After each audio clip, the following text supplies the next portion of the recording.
You may be thinking, well, where have you been? Well, I've been away. I've been busy for the past couple of days, busy with school, but we're back here with another episode of the March Madness podcast.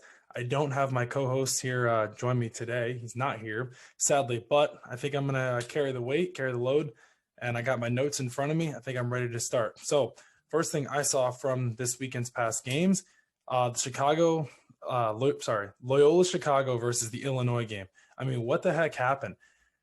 Honestly, I don't even know. I thought Io DeSunmu would have done a lot better. Kofi Coburn ended up, I think, with around 20 points.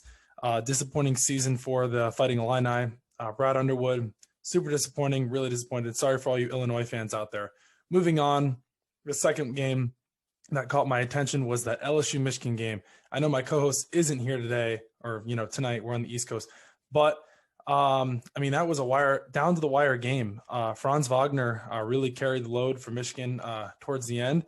And another thing that I saw that scared me, and not only that, Michigan fans, scared me and Michigan fans, sorry.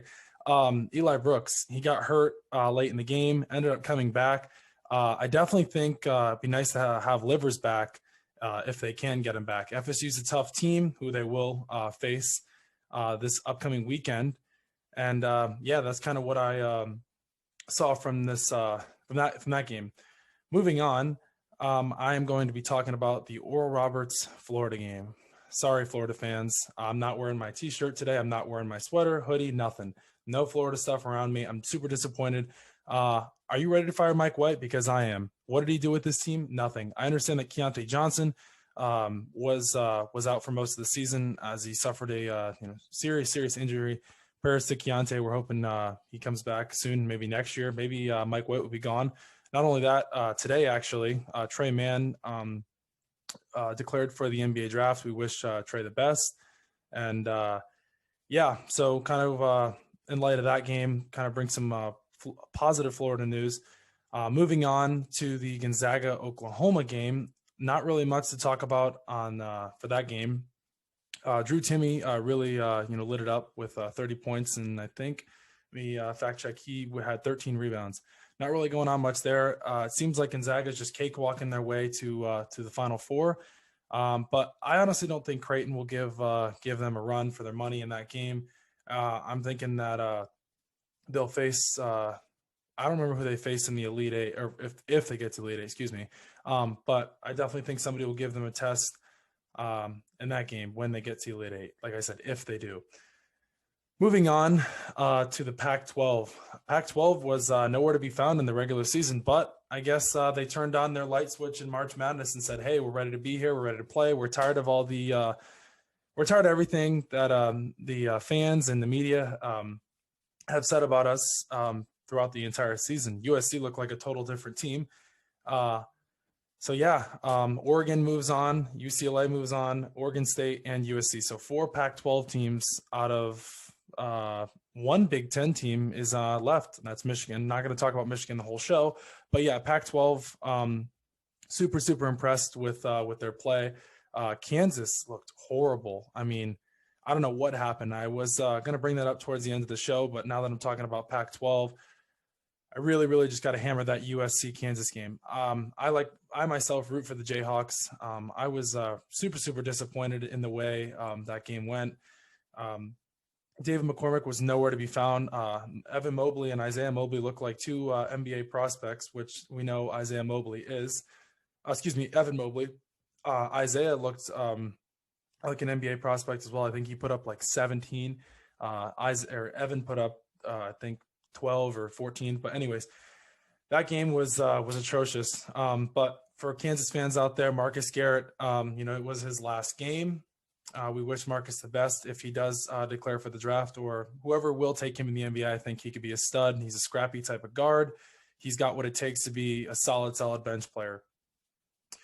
So basically, that's kind of where we touched upon this myself in the show today. I'm a little lonely, I don't really have anybody else to talk to, but that's okay. I'm here to give you guys the best March Madness insight, and we're not done with the show yet. But moving on, I want to talk about that FSU Michigan game coming up. That is Sunday at I think around 5:20.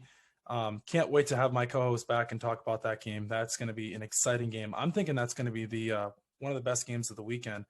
I won't say my prediction yet because we're not there yet. I still got to do some more research.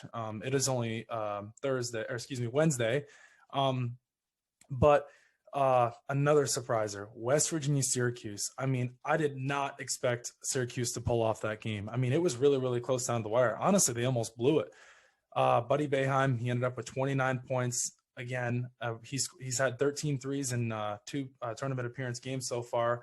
For the viewers and the fans out there and anyone who's going to be in the comment section, drop a comment if you think Syracuse is going to win. Now that West Virginia is out, I think it's Syracuse, Houston. I don't trust Houston down the stretch. I'm a little worried. They almost blew it to Rutgers. Thankfully, Rutgers isn't a very good team. Sorry to all you Rutgers fans or Big Ten fans out there, but Houston, not promising.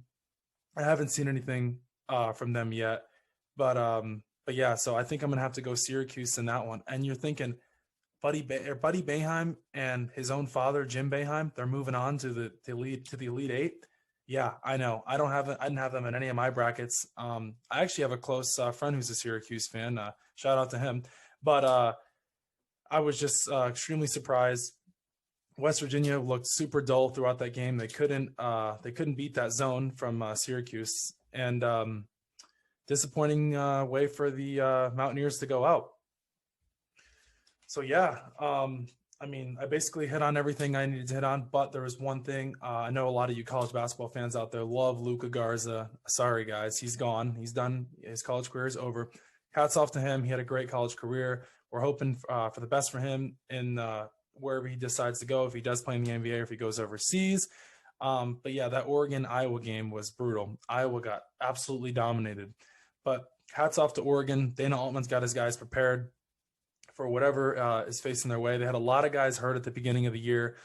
Chris Duarte coming back now in the tournament, and he is looking lights out. I mean, lights out. And I haven't really followed Oregon all along.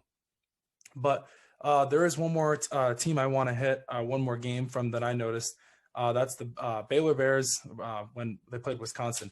I mean, Baylor just looked lights out. And you may think to yourself, well, yeah, they're a 1 seed, duh. No, they play so well together as a team. They have a ton of NBA prospects with Maceo Teague, Davion Mitchell, Jared Butler, and then along their heart and soul of that team, Mark Vital. Scott Drew has always got those guys prepared, whatever's coming their way. They do, and they will face Villanova, two great coaches, Jay Wright and Scott Drew, coming at each other. Villanova won the championship, I think, 2 years ago. Baylor's been great. They have a great program.